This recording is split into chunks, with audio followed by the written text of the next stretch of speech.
Hello everyone, can you hear me? It's okay, microphones are on. I still wait for the last guest.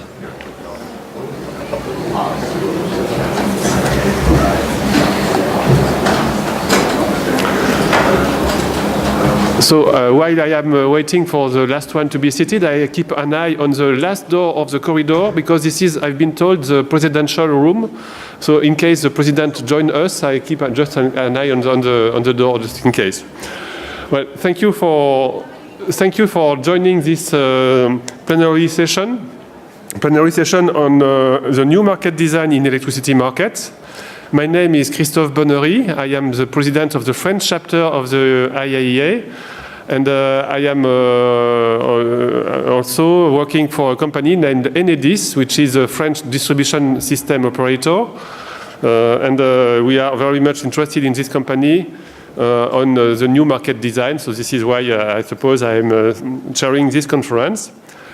To introduce the session, I would like to remind that electricity system in Europe have been designed after World War II to cope with an increasing electricity demand. On the power generation side, many technologies have been used and developed in geography and over time. Hydraulics, heavy fuel oil, coal, natural gas, nuclear power, wind, solar, tidal energy, everything has been developed and now is available for the policymaker. At the same time, central planning has been necessary to attract investors in the energy sector in a period of strong financial needs in all economic sectors after the war. On the demand side, consumers were expecting primarily electricity access. Over time, their energy need increased to significant levels. Nowadays, consumers' expectations are widening from only energy consumption to larger system-wide expectations. Consumers are, for instance, concerned by environmental care pushing to decarbonization, including in the transport sector. They are also concerned by energy efficiency or by renewable power.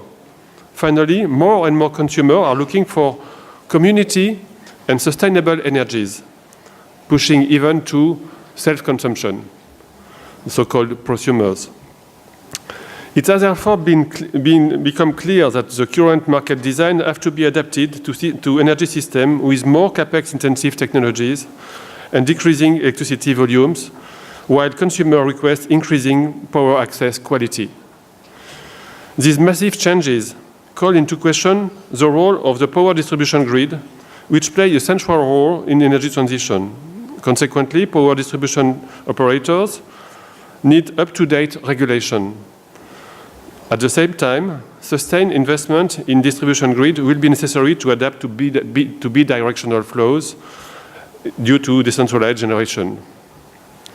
Today, our speaker will address this interesting point, and we will have 4 speakers. I will now call the first speaker who is Dominik Möst. Dominik Möst is a professor of energy economics at the Technische Universität Dresden.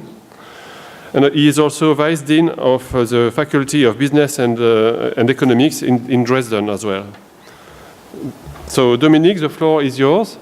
And your presentation is the role of grid and storage for renewable integration. Thank you, Dominik. Thank you, Mr. Chairman, for the kind introduction. Good morning, ladies and gentlemen. First of all, I want to thank the organizers for this well-organized event and especially for inviting me to give this presentation.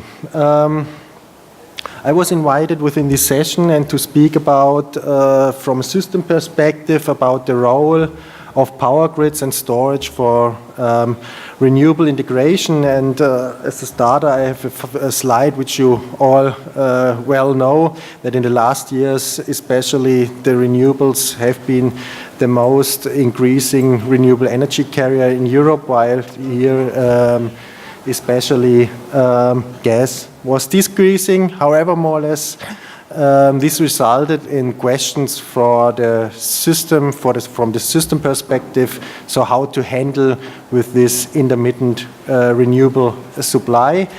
And the flexibility options which can provide these flexibilities, from my point of view, these are, in total, there are more or less, you can count 4 or even 5. So on the one side, of course, it's clear that it is storage. Then it's, of course, power grids, because if you don't need in your region the power, maybe your neighbor needs it. Then, of course, the supply side, the conventional technologies, which have to be more flexible, demand side. And the fifth, maybe, which is not mentioned here, is also, of course, providing flexibility by renewables itself, so especially by curtailing renewables. And the objective of my talk today is to understand the impact of large amounts of intermittent renewables on the electricity system. So I will not talk about transport and heating sector, and of course the need for grid and storage extensions. And the reflections I will give will apply in principle to various electricity systems.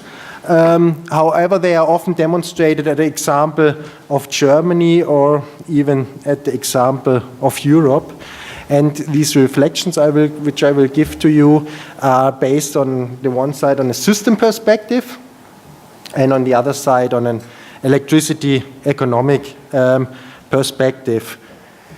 And to better understand, I've started on the first point on the agenda with some way introductory graphical analysis, which goes in detail on how optimal capacity looks like in market equilibrium, and in the long term, what does this mean for electricity prices. So I call this here the long-term merit order effect. So this will be more or less the introduction from a theoretical point of view. Then I will come to the model-based analysis, where I will look at the trade-off between especially two options, which I have shown, flexibility options, electricity grids and storage capacities. And finally, I will have the chapter about the market zones, grid extensions, and the impact on congestion management costs.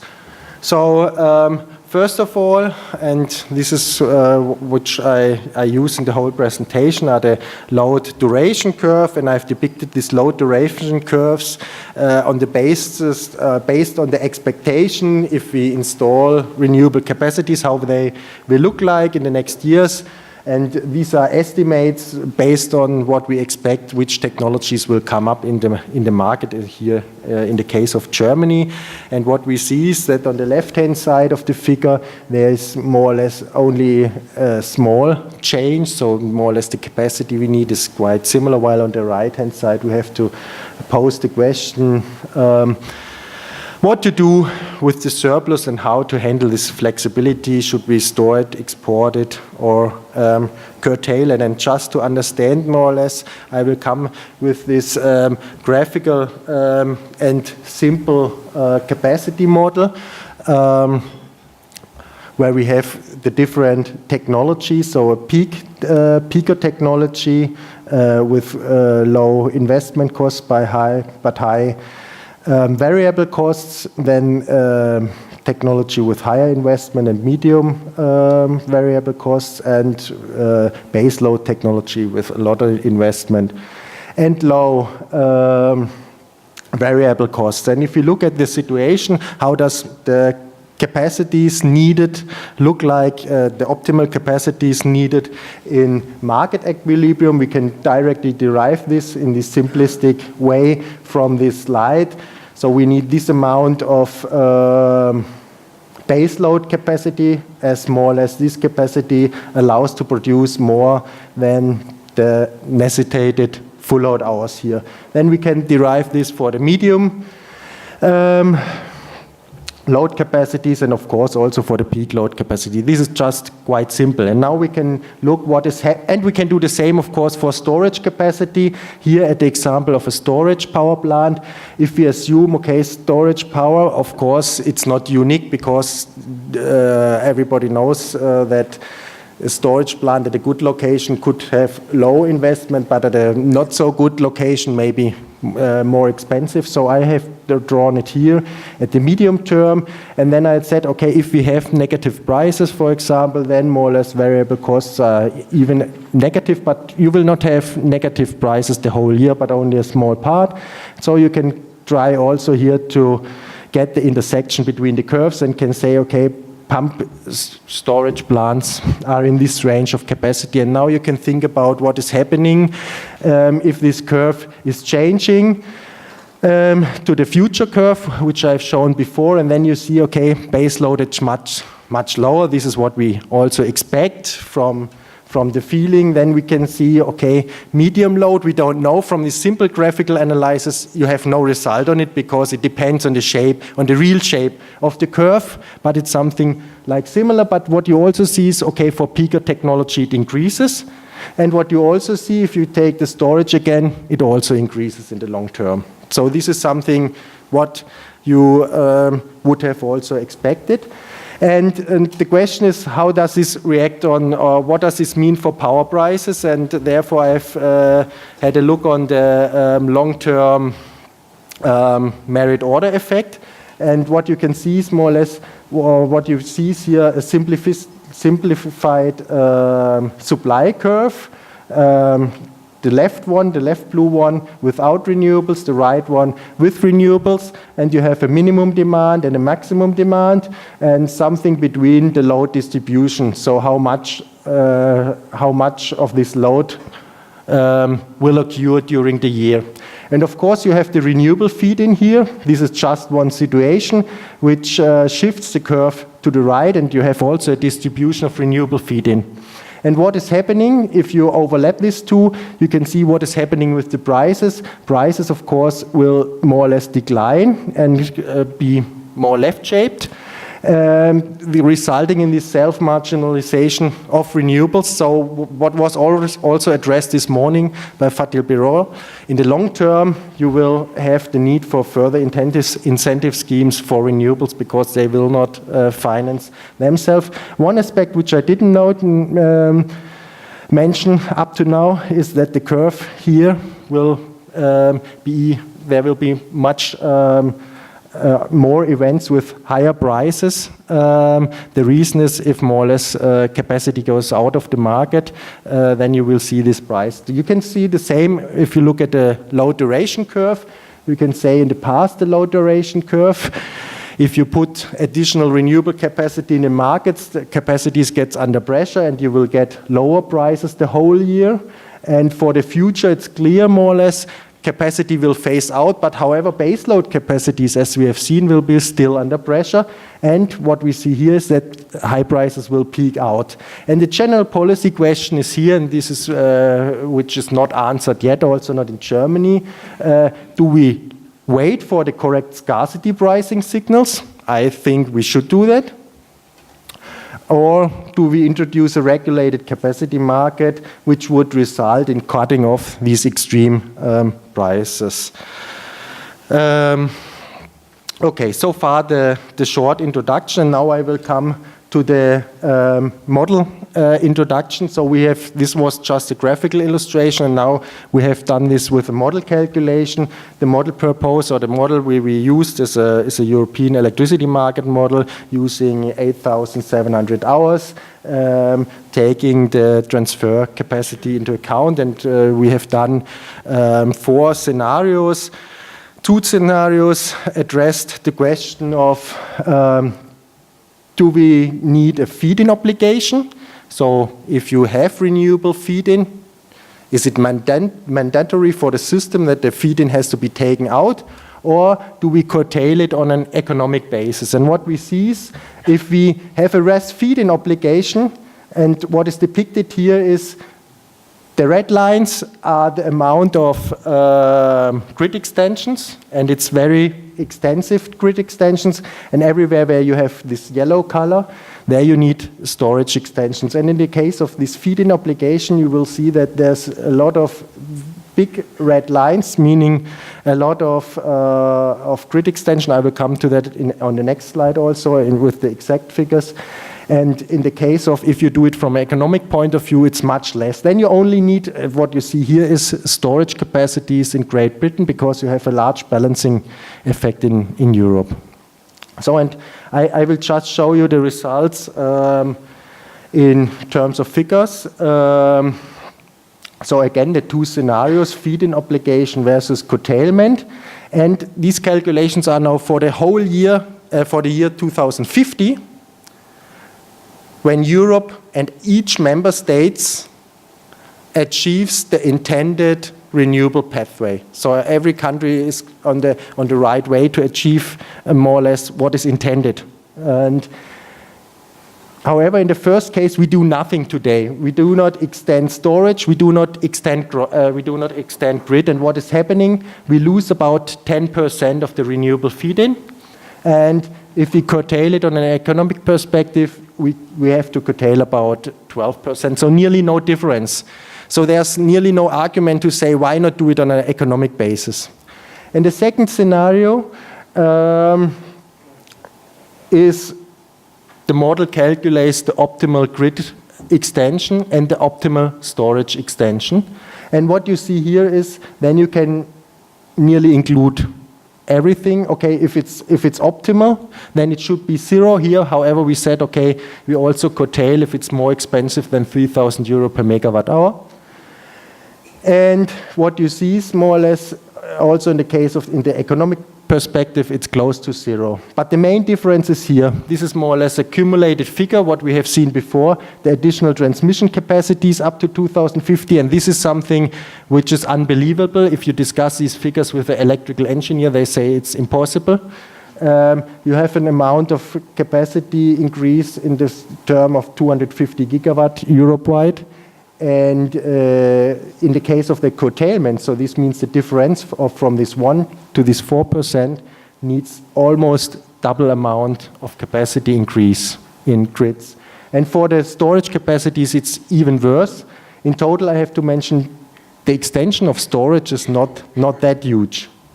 But if you look at the difference, it's approximately 4 times higher what you need for the last 3%. So from the conclusion, the midterm perspective, the grid extension is very important, and of course, the market integration of renewables. What is an interesting story about it, and this is now not that easy to follow, the share of storage also depends, of course, on, the amount of storage, of course, depends on the share of RES each generation. I've shown you the figures for 2050, but you can say in the midterm, there's nearly no change in storage demand. Long term, there's an increase in storage demand. In the long term, there's a significant increase in storage demand. However, this is dependent strongly on CO2 prices. If we have low CO2 prices, this is good for storage power plants because you get this cheap baseload. This is what the model calculations show. But if you have a high CO2 price, also in the model, more or less, the amount, market-based amount of implemented storage decreases, which is an interesting story because if you look here, the storage need is quite sensitive to the renewable amount, but also the CO2 costs. But we have the expectation that we increase RES share and CO2 prices, but unfortunately, this has a contradicting influence on it. So from a system perspective, we have to take these influencing factors, of course, into account. Okay, this slide I will skip. This is just about the value of storage. Of course, if you have more renewables, the share of storage, the need for storage increase and the value for storage, and the more storage capacity you have, the less valuable is the storage power plant itself. And of course, it depends on what type of renewables you have. So you can pose the question, which type of renewables you extend. One important story, of course, is are the incentives right? And the argumentation I have given to you up to now is based on the central market. So this is the left-hand side where you see more or less the incentive structure from the average spot prices for large-scale storage and the difference on peak and base load prices. This is what I have talking about. However, these are at the moment not really profitable, but if you look on the right-hand side, this is for decentralized systems, and of course there the incentive structure is completely different, because you have a lot of fixed costs on the final tariff. So you have in Germany, this is an example for Germany, but you can take this also for other countries. You have a household price about 330 cents per kilowatt hour. And of course, there you have an incentive to self-consume, so to avoid the more or less the consumption from the grid at these high costs. So, and if you look at the current figures in Germany, then you see that about 40% of the new PV installations have already a battery storage system installed in the last year. So this is more or less the new trend, and you see more or less in total there's a 5 times higher incentive to install decentralized storage systems, and you can see more or less at the development that this will continue also in the next years, because if you take the development of the battery systems, and you can assume before 2020 we will achieve a cost for batteries of 150 euro per kilowatt hour. And if you assume that you have cycles of 1,000 to 2,500 cycles during the whole battery lifetime, so this would mean 10 years with 250 cycles, which is not that unrealistic, you will end up with 6 to 15 cent battery management plus battery management. And if you add up, for example, generation of PV, then you are strongly lower than this 30 cent, which is more or less clear that this development will strongly come in the next years.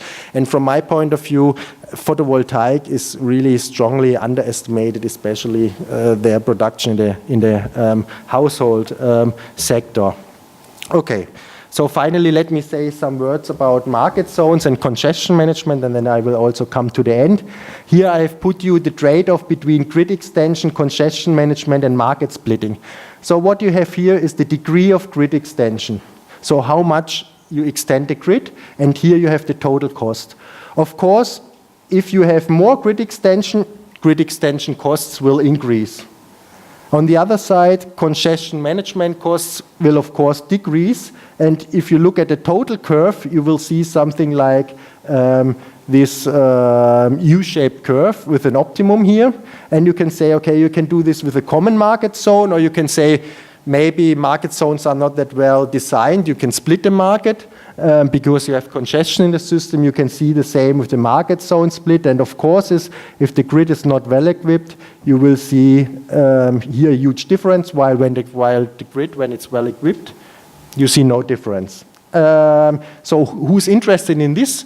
And I have to say the current NEP for the year 2025, more or less it's close, or it seems to be reasonable. It seems to be reasonable here in the optimum. However, it depends on the renewable pathway. And if you look, and I have to mention who's interested there in details, I recommend to go to the presentation of Mr. Hinz on Wednesday in session 7B. Due to time reasons, I will skip this slide. This will go on the NEP and the cost increase due to the NEP, and just to show you this figure, what it means on the congestion management cost in Germany, what we have seen this large increase in 2015, and we have calculated the projections for 2025. And what we see here is, if we realize the net extension plan, we have congestion management costs of about 600 million euro per year, so in the same magnitude as in 2015. But if we have a 5 years delay, so only one HVDC link in 2025, we have congestion management costs in the order of 2.4 billions of euro. And if you add up this investment delta, which is about 700 million euro, you see we should really try to get this development of the grid and the extension of the grid. And if we look in the further future, it's even worse. So this is the grid development plan for 2025, and we have done the analysis for 2050. And if you look at 2050, the amount of grid extensions in Germany, it's really astonishing. So 2025 is not the end.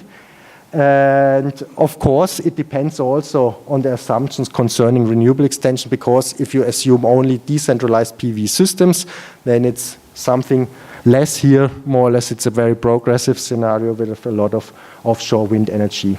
Okay, so I will come to the end with some final thoughts and conclusions. I skipped this slide about this market splitting. First of all, I have posed the question, are there any principles that exist for a long time and do we ignore them because we are used to them? Of course, on electricity prices, markets, supply and demand are well functioning in technical sense. This means especially in the sense of dispatch planning. But in the long term or long-term equilibrium is avoided, speed of change and the expectations for subsidies prevent a long-term equilibrium, which necessitates the further further subsidies also for renewables. And of course, this brings me to the second point, due to this small-scale steering from a policy point of view. The complexity of political measures and their interdependencies increased, and one policy mechanism puts the next afterwards. And often these policy measures are conflicting. And this is now an especially German point of view. We created a market with the liberalization, but systematically hollowed out. So my question is, when do the grid operators build the next power plant? However, due to unbundling, it shouldn't be the case. And of course, we have the tendency that the state defines the right technologies. And from my talk, just to say, we need a broad portfolios, especially from the flexibility portfolio, that power grids play an important role, as I have shown to you, and of course the interdependencies between the different options have to be considered. And from my point of view, and this is something which we have to ask ourselves, okay, how can we even benefit more from the European Energiewende? And this is something I hope to have discussions here also on the conference. So thank you very much.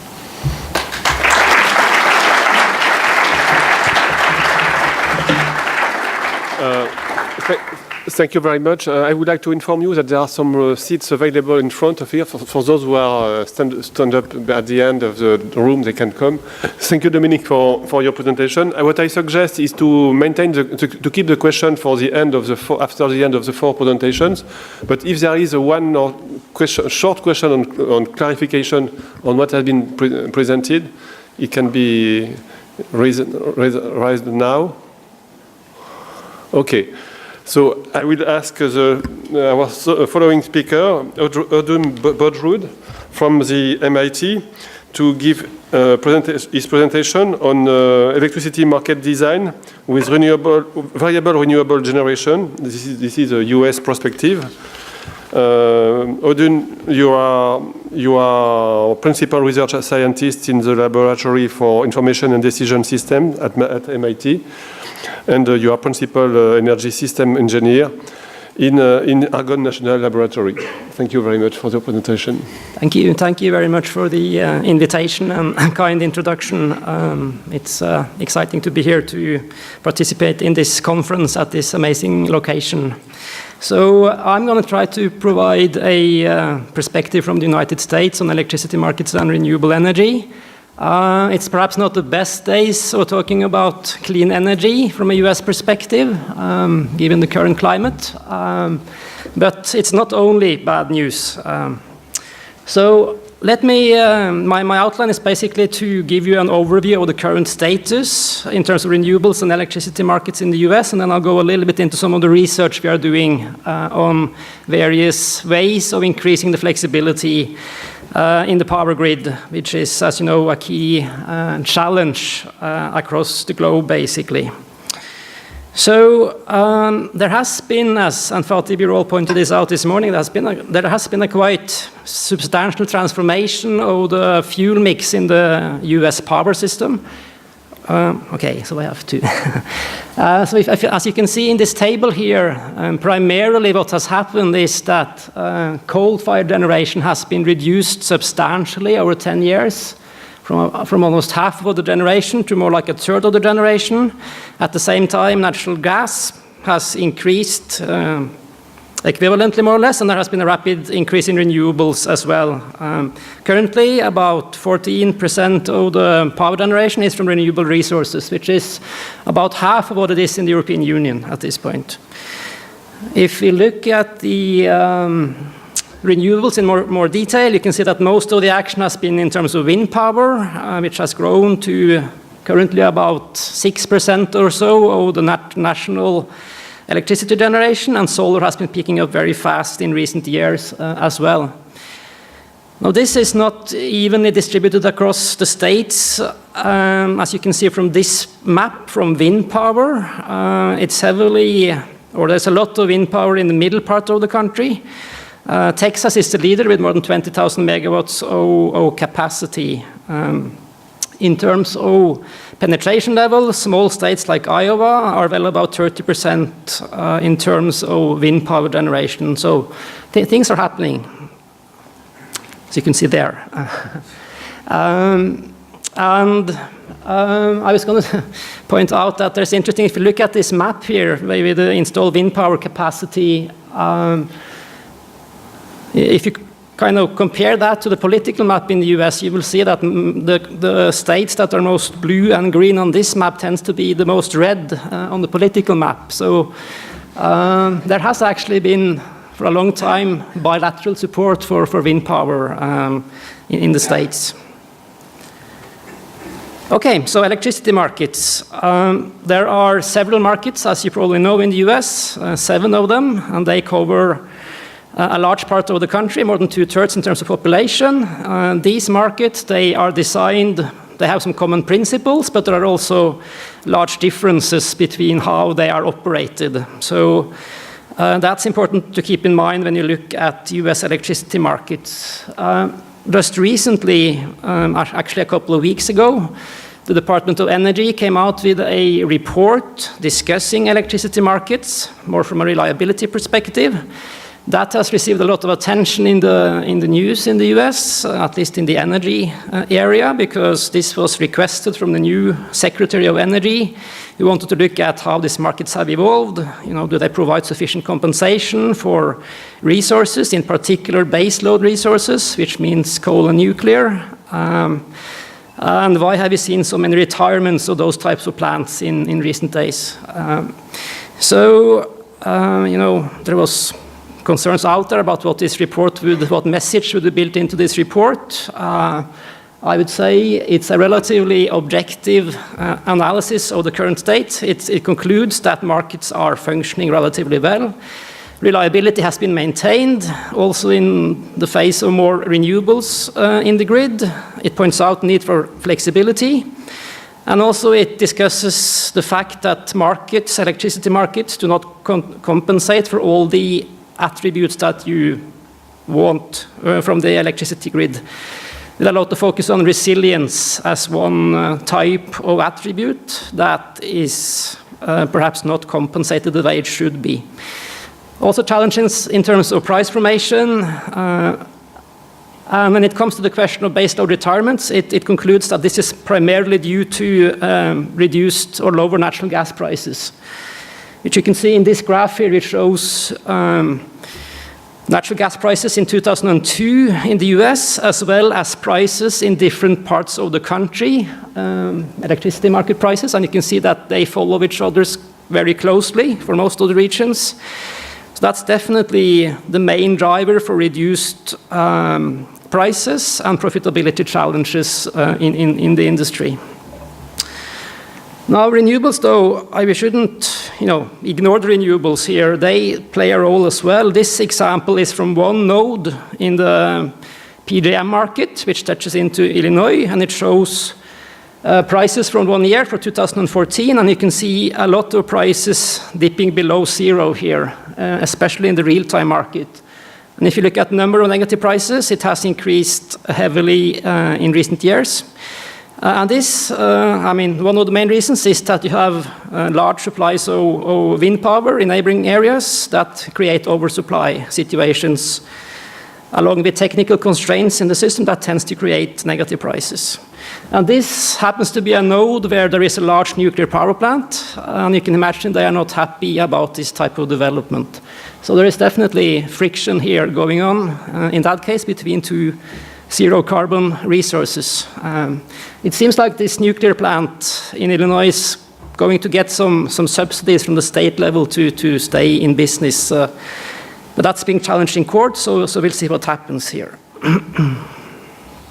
Okay, so let's take a closer look at some of the market design principles. And this is an attempt I'm working on with my colleague Hans Auer here in Vienna on comparing market designs from a US and European perspective. Of course, you have to generalize because there are many differences within each of those two places. But just pointing out some differences here is that in the US, markets were introduced mainly as part of existing system operators. So there's a much closer link between the markets and the physics of the transmission system. Whereas here in Europe, typically new power exchanges were established, which were not part of the original system TSOs.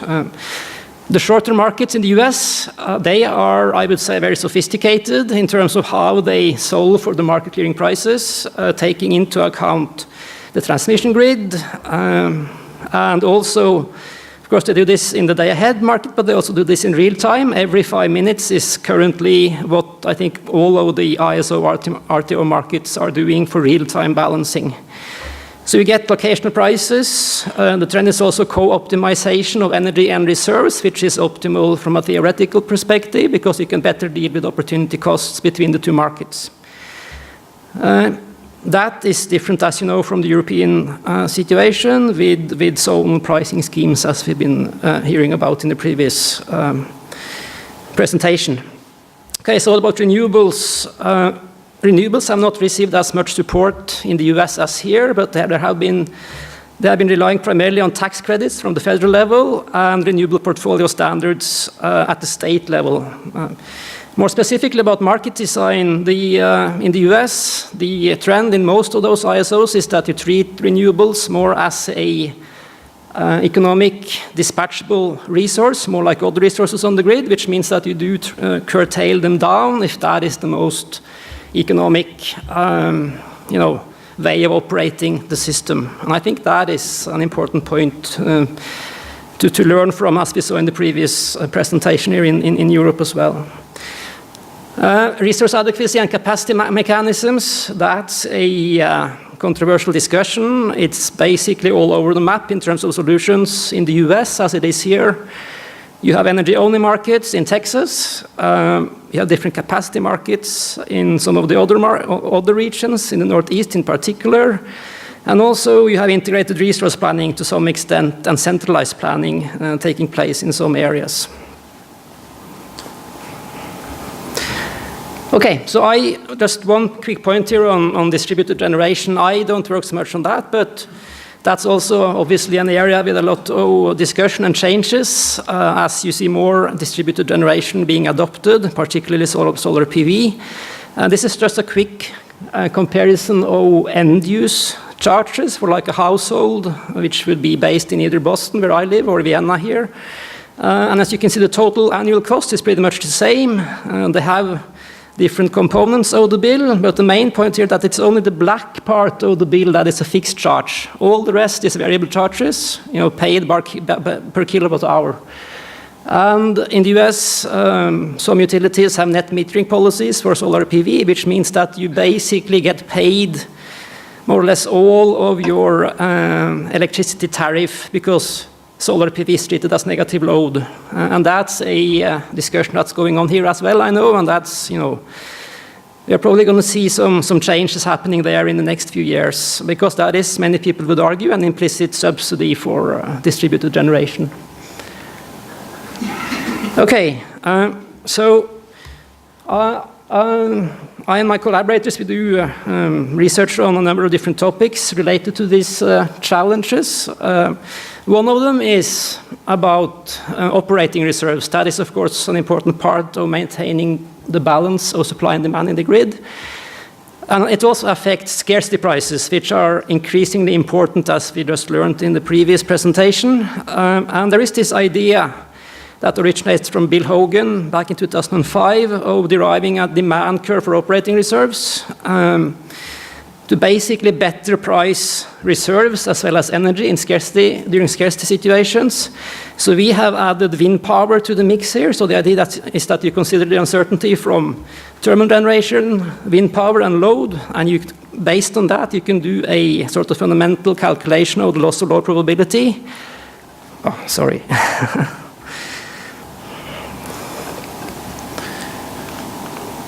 That's where I am. So we do a basic calculation of the probability of not being able to meet the load as a function of those three uncertainties here. And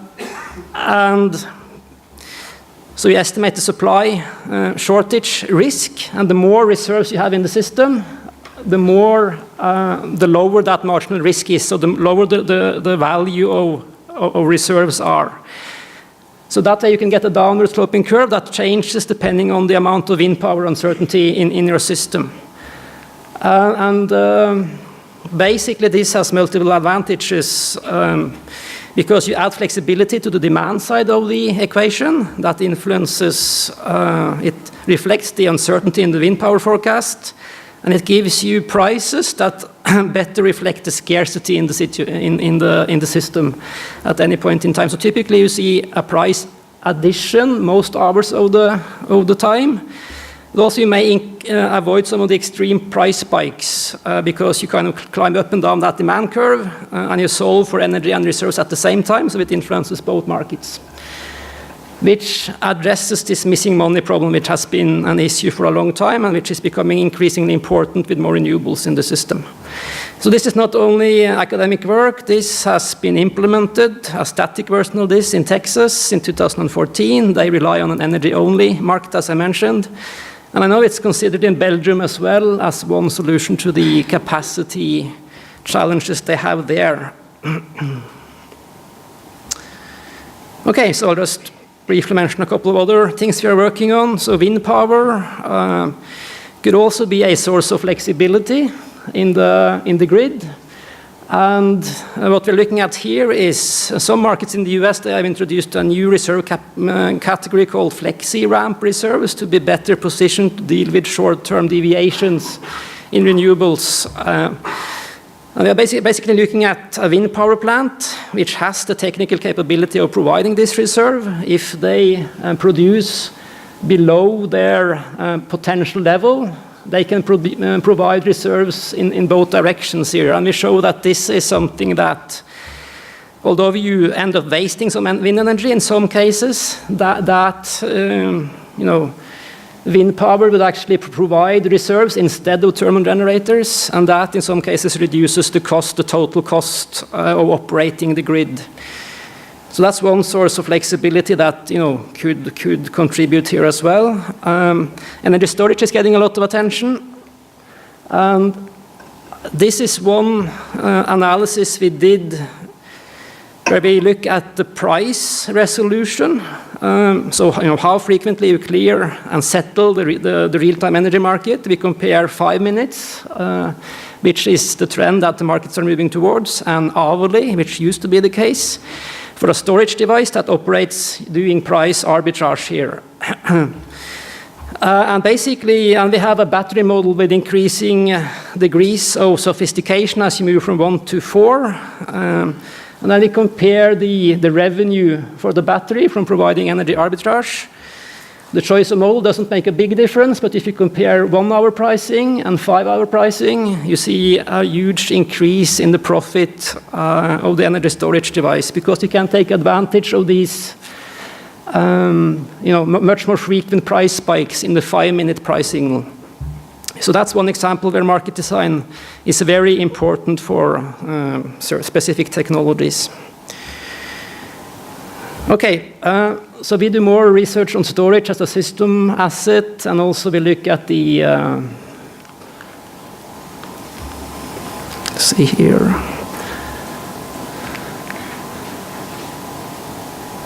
Looks like I'm stuck. Oh, there we go. Okay. And also the long-term value of storage in terms of decarbonizing the grid. There's a lot of work on storage, so probably many of you are very familiar with these issues. But let me point out one thing as the last sort of potential solution we are looking at is nuclear power, because that's not being brought up so frequently in the discussion, but that is traditionally a baseload plant, operated as a baseload plant in the US, but it has technical feasibilities to cycle and to respond to variations in the grid, and that has been done in France for a long time, more recently in Germany. However, it does have unique operational constraints that you have to factor into the equation here. So we've been looking at simulating a system in the southwest with significant renewables penetration levels and significant nuclear, and we do see substantial reductions or significant reductions in operating costs of the system, and also we see increasing profitability of the nuclear plant because it can start providing operating reserves in addition to just energy. And it does reduce renewables curtailment a lot. Okay, so let me just conclude by saying that we are dealing with the same challenges in the US as here. US markets have performed quite well so far, but there are challenges ahead. And as we've been discussing, lots of solutions out there. We are doing research on some of them, and hopefully the most cost-effective solutions will prevail. I also finally think that there are lessons to be learned in both directions across the Atlantic Ocean. For instance, here in Europe, we have better intraday markets, I think, than what we have in the US, whereas we do have more precise price signals in US markets. And also this way of treating renewables more economically, I think, makes sense. So thank you. Thanks.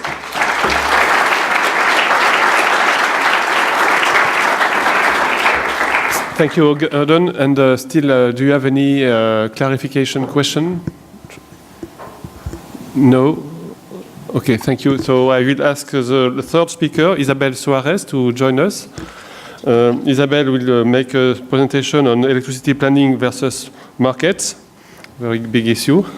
And Isabel is a full professor of economics at the University of Porto in Portugal. She's also vice president of the Portuguese Association for Energy Economics, amongst other responsibilities. Thank you, Isabel. And you lost the remote control? It's here. Thank you. So, good morning, and thank you, Christophe, for your presentation. And the presentation I'm going to have is partly research we have implemented in the last 2 years, and the other part is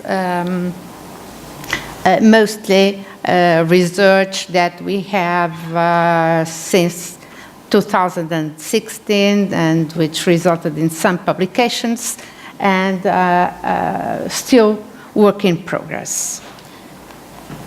So the subject is rather challenging, in fact. What do we want? In fact, we have we talk about energy planning. Energy planning is needed, really needed, yes, in principle.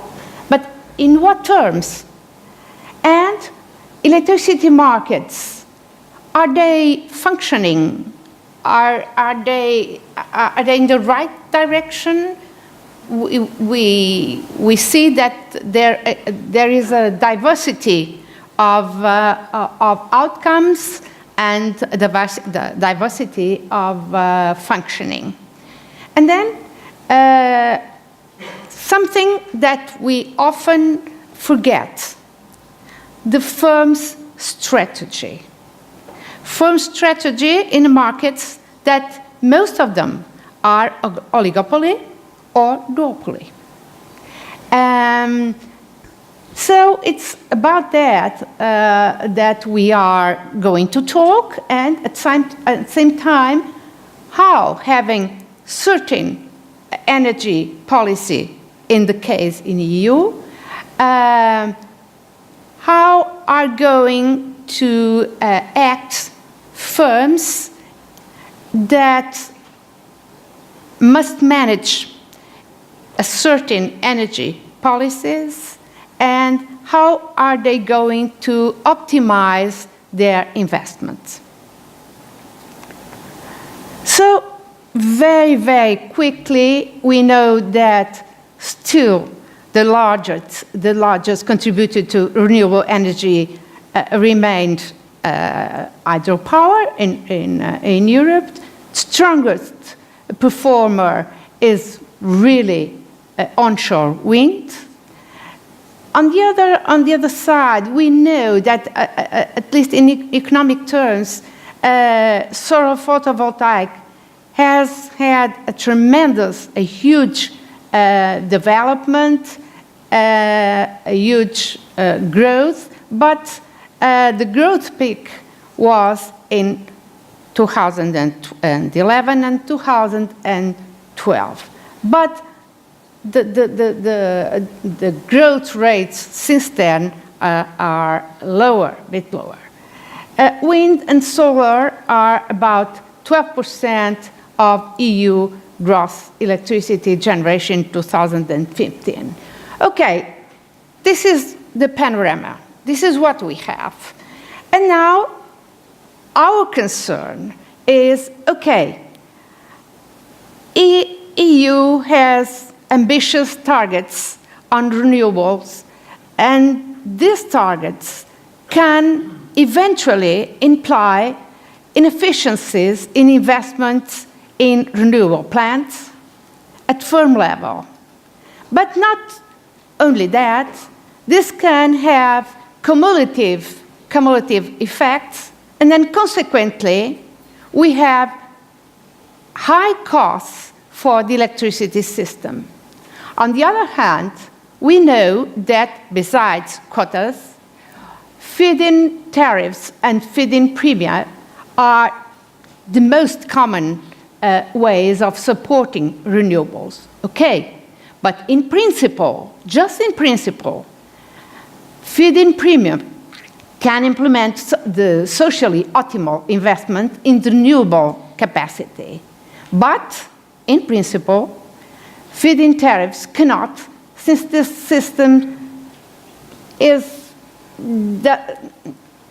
plays a part without connection with electricity market prices. But this is in principle. On the other hand, we know that in principle too, when renewable energy sources generation is fully integrated in the wholesale market, okay, they have merit, they have advantage because of the merit order rule. But meanwhile, we must be conscious that most electricity markets are still oligopoly or duopoly markets. And so there are concerns of underinvestment and generation companies' behavior on energy markets and capacity markets. One very important point is that most of the firms are private. And so they must be quite aware of their market value and not only their asset value. So, as wind and solar are becoming increasingly competitive, what could happen if they were to be remunerating according to market mechanism? Which are the pros and cons of dispatching rests in the market.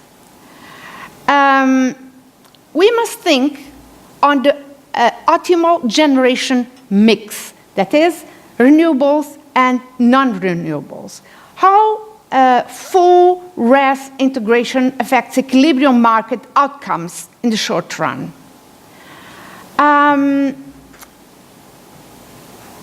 We must ask then firms incentives to invest in backup capacity. So under uncertainty, both of supply and demand, RES generation prefer to strategically reduce market price, strategically evicting the last efficient conventional generator in that period. When RES capacity and the symmetry in first marginal production cost is sufficiently high, renewable generation may strategically manipulate the market, leaving conventional energy producers inactive. At the same time, we have on this market panorama, we have energy planning, but energy planning is long-term.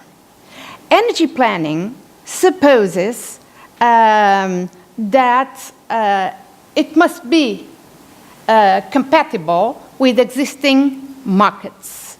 At the same time, for each type of infrastructure, there must be compatibility between regulation, investment, and goals. As we know, climate change mitigation and supply security in our case, which are then the right economic signals for investment, technologies, consumption behavior. I think that we are in a very important moment where we need to have a different approach to energy planning. A different approach that means including all stakeholders of society and new planning processes. Really, we have not only energy planning, energy policy, we have 4 strong markets that act not only from the demand side, but we are used now to turn our attention to the demand side, right. But supply side, from supply side, we have very, very large companies, even if the incumbents are not so strong as they were before. So, EC recommends the European states to adopt FIP and FIP schemes to the detriment of feed-in tariffs. Okay, the argument is exposing renewables to market prices leads to more efficient operational and investment decisions. This is supported by very rich literature, economic literature. One of the authors are here, Glachon, Jean-Michel Glachon, Hiroux and Sagouin, for instance. But there is also criticism, namely by Natalia Fabra, Oliveira, and myself. Well, the difference between remuneration schemes, those divergences imply that each system may induce different support or different incentives on firms, leading them to adopt different operational and investment strategy. Each support scheme, each support scheme may result in a distinct overall outcome of the energy market. So dynamic effects on the other side, dynamic effects that differ across technologies justifies differentiated levels of support as reported by Del Rio. So the existence of market signals remains very, very important, as it was claimed before, for investment choices within technologies. Assuming that prices are linear and that the thermal generation cost function is quadratic,